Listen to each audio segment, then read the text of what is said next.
가라지와 알곡. 마태복음 13장. 천국은 좋은 씨를 제밭에 뿌린 사람과 같으니 그 원수가 와서 곡식 가운데 가라지를 덧뿌리고 갔더니 결실할 때에 가라지도 보이거늘 우리가 가서 이것을 뽑기를 원하시나이까. 가만두어라. 가라지를 뽑다가 곡식까지 뽑을까 염려하노라. 둘 다 추수 때까지 함께 자라게 두어라. 추수 때에 추수꾼들에게 가라지는 먼저 거두어 불사르게 단으로 묶고 곡식은 모아 내 곳간에 넣으라 하리라. 36절. 제자들이 나아와 가로되 밭의 가라지의 비유를 우리에게 설명하여 주소서. 대답하여 가라사대 좋은 씨를 뿌리는 이는 인자여 밭은 세상이요 좋은 씨는 천국의 아들들이요 가라지를 심은 원수는 마귀요 추수 때는 세상 끝이요 추수꾼들은 천사들이니 그런즉 가라지를 거두어 불에 사르는 것 같이 세상 끝에도 그러하리라. 가라지와 알곡 비유의 완전한 예언 성취는 세상 끝에 이루어지는 것이기에 이제는 그 때가 찼고 추수 때인 초막절이 시작되었습니다. 가라지와 알곡 예언이 하나님의 교회가 세워지고 모두 성취가 된 것인 줄 생각하는 사람들이 많은데 이는 온전한 진리를 못 보기 때문인 것입니다.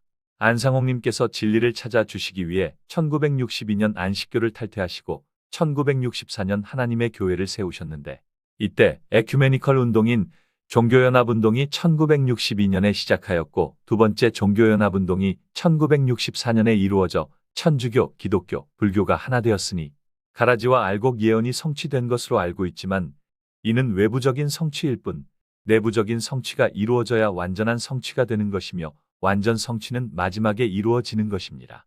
에큐메니컬 운동이 가라지와 알곡으로서 완전한 성취가 될 수 없는 이유에 대해 살펴보겠습니다.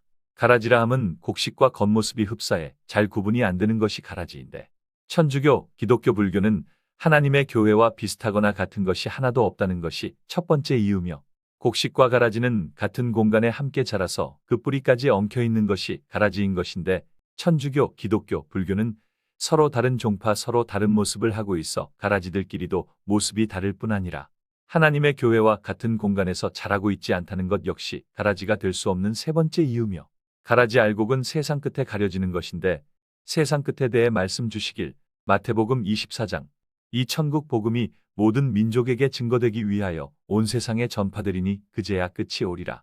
세상 끝이라 함은 이처럼 복음이 모든 민족에게 전파가 되고 나서인데 안상홍님 1964년 하나님의 교회를 세울 때는 국내조차 다 전파되지 못한 상태였으므로 가라지와 알곡이 가려지는 세상 끝이 될 수 없는 것이 네 번째 이유입니다.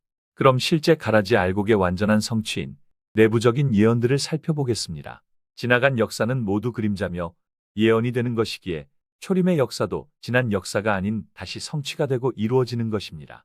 예수님 올리시고 가라지가 뿌려지기 시작한 것은 그림자며 초림에 남은 사역 완성하기 위해 오신 안상홍님 37년 복음 마치시고 올리신 후 가라지가 등장하는 것이 실상이 되며 천국의 아들들과 악한 자의 아들들의 실상은 갈라디아서 4장에 아브라함의 두 아들인 이스마엘과 이삭을 통해서 정해지는 것이며 육체를 따라 난 약속 없는 자가 가라지이며 약속으로 말미암은 성령을 따라 난 자가 알곡의 실상이 되는 것입니다.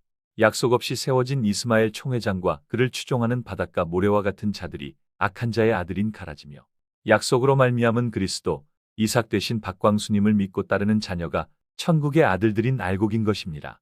그래서 아브라함의 씨가 다 그 자녀가 아니라 오직 이삭으로부터 난 자라야 내 씨라 칭하리라 하신 말씀대로 세상 끝에는 반드시 그리스도가 오지 않고서는 알곡이 있을 수 없는 것입니다.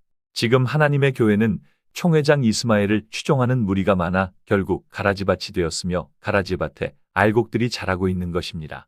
가라지가 알곡들을 그 뿌리까지 감싸고 있는 상태지만 세상 모든 민족에게 복음이 전파가 되어 이제 추수 때인 세상 끝이 되었기에 밭에 무르익은 알곡들만 수확하면 가라지를 뽑을 필요도 없이 가라지만 남게 되니 수확한 알곡과 남겨진 하나님의 교회 가라지가 구분이 되어 알곡은 하늘 곳간에 가라지는 자동으로 단으로 묶여져 불살라 지게 되는 것입니다.